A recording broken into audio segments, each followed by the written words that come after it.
মাটি মাফিয়াদের বিরুদ্ধে অভিযান চালাতে গিয়ে উত্তর দিনাজপুর জেলার করণদিঘির বিএলআরও সহ 3 জনকে আক্রমণের ঘটনার দুদিনের মাথায় অভিযুক্ত 3 জনকে গ্রেপ্তার করল করণদিঘি থানার পুলিশ।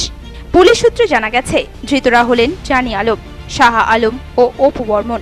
এদের সকলের বাড়ি রায়গঞ্জ থানার ভাটল এলাকার সরিয়াবাদে। প্রসঙ্গত, মাটি মাফিয়াদের দৌরাত্ম্য রুখতে গত মঙ্গলবার করণদিঘির নাগর নদীঘাট এলাকায় অভিযান চালায় সরকারি আধিকারিকরা। সেই অভিযান চলাকালীন করণদিঘির বিএলআরও গ্রুপ ডির 2 জন কর্মী ও গাড়ির চালককে মারধর করার পাশাপাশি গাড়ি ভাঙচুর চালায় দুষ্কৃতীরা।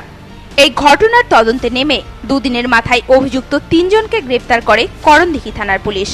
বৃহস্পতিবার ধৃতদের 7 দিনের পুলিশি হেফাজতের আবেদন জানিয়ে ইসলামপুর মহকুমা আদালতে তোলা হয়।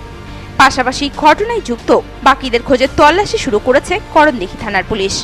উত্তর দিনাজপুর থেকে বিশেষ প্রতিবেদন, নিউজ টুডে।